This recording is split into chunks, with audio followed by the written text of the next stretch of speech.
Okay, we seriously need to get a handle on what we're calling the burgeoning Souls genre. Souls games, Soulsborne games, SOULSBORNEKIRO I heard at one point, Souls-likes? The success of this video going with Souls games will tell you whether I got it right or not. Anyway, From Software's acclaimed selection of titles ranging from the Demons and Dark Souls games, Bloodborne, Sekiro, and now Elden Ring are ludicrously popular. However, if these games are recognized for anything, it's brutal difficulty. Straight up, being dicked on is just something you have to put up with in these games. I'm Scott from WhatCulture.com, and these are 10 times Souls games brutally tricked you. Number 10, Following the Rainbow Stones, Elden Ring. When legendary dickbag Patches made his triumphant return in Elden Ring, having screwed us over across the Souls series and Bloodborne beforehand, he'd only got more inventive. In the Mount Gelmir region, players can spot a friendly note from Patches informing them that there's some treasure at the end of a trail of brightly lit coloured stones. Unsurprisingly, this was another trap. When players reach the end of the trail, which stops at the edge of a cliff, Patches will appear, goad you for your greed, and then kick you straight off the edge. What makes this trap extra cruel is players will land in the middle of a group of basilisks, every Souls player's worst nightmare, as you're then promptly killed by a supremely gruesome curse. Thanks, Miyazaki. Number 9, SEN'S Fortress Lift Trap, Dark Souls. Located across a bridge near friendly blacksmith Andre in the Undead parish and accessible only after ringing 2 bells, SEN'S Fortress is a supremely unfun funhouse comprised exclusively of traps. There are pendulums swinging over narrow walkways, pressure plates that shoot arrows, a boulder rolling down the main staircase, and plenty of pitfalls. Even your first encounter with a mimic isn't as deviously cruel as a lift found next to it. In Dark Souls, the discovery of a lift means finding a path forward or a vital shortcut. However, this lift is splattered in blood, warning you there's some foul play about to go on. While this lift will take players to the floor above, loitering for a second too long triggers another mechanism that flings you into an unavoidable spike trap. Cheers, Hidetaka! Number 8, that item in IRITHYLL Dungeon, Dark Souls 3. When it comes to terrifying Dark Souls areas, it doesn't get much more oppressive than this particularly dank dungeon, namely thanks to the horrifying jailers who have a nasty ability of shrinking your health bar. Still, From Software have more tricks in store for you beforehand. On entering the initial part of this area, players have the brief chance to explore some empty cells. In one of these cells is a glowing item lying by a corpse just begging to be collected. Now, at this point, you'll be well versed in detecting signs of an ambush, and there are indeed no enemies. However, picking up the item when all seems safe triggers one of the only scripted jump scares in the entire series, a blood-curdling scream catching you off guard and setting the tone for the rest of the section. Again, thanks Miyazaki. I mean, look, I'm just gonna say that future thanks go without saying because I'll end up doing this every single time.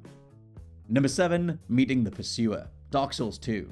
Coming up against brutal boss battles is all part of the SOULSBORNEKIRO-like experience, though these games are typically kind enough to warn you that one is coming, with either a wall of fog leading to the boss area or having a large open area clearly made for a suitably large creature to fill. Clearly then, the Pursuer in Dark Souls 2 didn't get the memo. A hulking knight with a sword as massive as the damage it deals, this boss just drops in without any warning after you've climbed a ladder near the beginning of the game. One of the many indicators that Souls games couldn't care less about the rules they attempt to live by, otherwise you'll promptly be beaten to a pulp. Number 6, the Sewer Centipedes, Dark Souls 3. Hands down the enemy that freaked me out so much I actually had to spin my character around and just keep running away. Enemy ambushes are common in Souls games, but full-on nightmarish spider-limbed things leaping at you from nowhere, that was just a big old nope. Located in the waters surrounding IRITHYLL, when setting foot in this area, you'll notice what looks to be the corpses of women floating in the shallow water. Bleak imagery like this is nothing new for Dark Souls, so naturally you get a little closer. Turns out this fake body look was precisely to lure you in, and now there's a huge centipede leaping straight at your face. Often found in groups, these creepy crawlies can easily overwhelm the unexpected, chomping your head off with razor-sharp teeth where their chest is supposed to be. Number 5, The Doors of PHARROS, Dark Souls 2.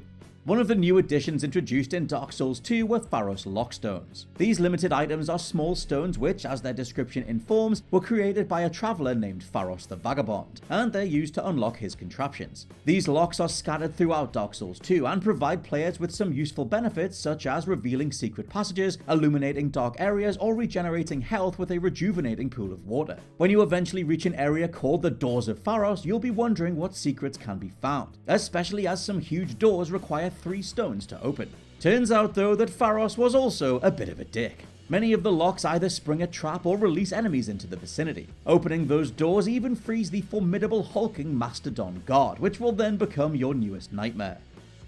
Number 4. The Flying Nightjar. Sekiro Shadows Die Twice. The memes and reactions to this thing were legendary. Nothing less than Miyazaki thinking, hey, why don't we have a yelling NPC fly out the sky and just kill the player? It produced one of FromSoft's best and funniest trolls ever.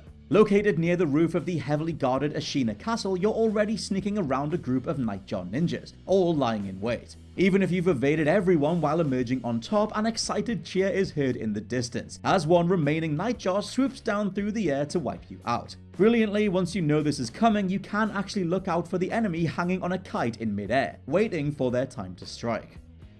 Number 3. The Log Trap. Bloodborne.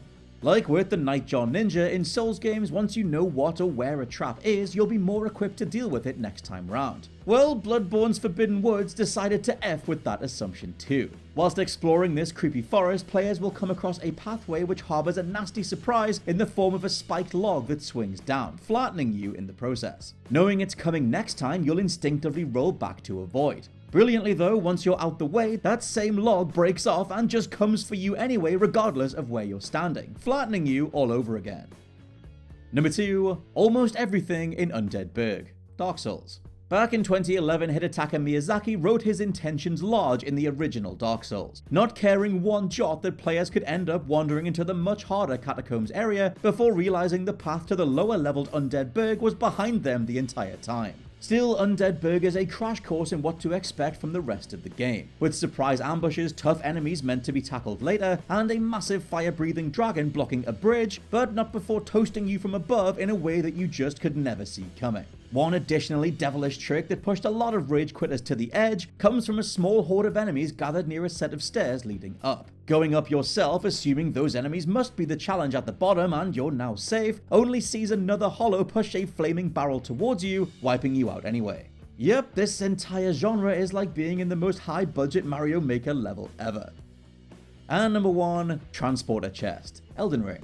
Even with mention of Elden Ring being the most approachable Souls game yet, dedicated players know to literally never trust a single treasure chest ever. One of the first you'll stumble across is found in the Dragon-Burnt Ruins, located in the center of a Geel Lake to the east of the starting area. Players can actually find 2 chests, and after giving them a good whack to see if they'll come to life, you're probably just relieved to see no mimics. However, one of these chests hides something far more unpredictable. When opened, a cloud of mist is released that envelops the player and transports them deep within the Celia Crystal Tunnel, a much tougher area found in the heart of the hellish Caelid that's meant to be tackled much later.